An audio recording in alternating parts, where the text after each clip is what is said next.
Messieurs, le roi! Louis XIII et ses mousquetaires. Le roi de France vient récompenser François de Bonne, le duc de Lesdiguières. Pour toujours avoir été vainqueur... Il le fait connétable, c'est-à-dire grand chef des armées. 1622, c'est l'apogée d'un destin hors du commun. Un beau rôle pour un acteur. Vive le roi! Vive le roi! C'est une figure qui est tellement importante, méconnue, mais tellement importante, surtout le Dauphiné, que ça vaut beaucoup de pouvoir interpréter, avoir la chance d'avoir été retenu pour interpréter ce genre de personnage. Le château de Virieu, vraiment d'époque, sert de décor. Une dizaine d'autres scènes historiques ont été tournées ailleurs, dans le Dauphiné.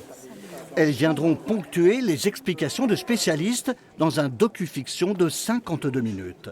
L'historien de référence et biographe de Lesdiguières se prête vraiment au jeu. Il est aussi figurant. J'ai dialogué par l'intermédiaire d'archives, de documents du XVIe et du XVIIe siècle. Et puis là, de manière fictionnelle, eh bien, je peux avoir en face de moi le personnage tel que l'incarne monsieur.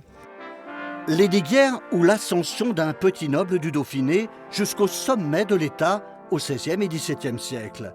Lors des guerres de religion, il devient un prince gardien des Alpes, mais aussi bâtisseur et urbaniste. Il est où Louis XIII ? Sur le plateau, 150 personnes se relaient derrière et devant la caméra. La production modeste, 43 000 €, stimule la création. C'est la particularité de ce tournage en plus, c'est qu'on n'a pas forcément affaire à des comédiens professionnels pour tous. Et par contre, on a joué des personnages qui avaient une ressemblance physique. Concrètement, notre Machineau, c'est celui qui fera Richelieu. Parce qu'il a vraiment une ressemblance flagrante avec Richelieu. Le docu-fiction sera diffusé en milieu scolaire et à la télévision. C'est le premier film qui ressuscite le duc de Lesdiguières, le connétable tombé dans les oubliettes de l'histoire.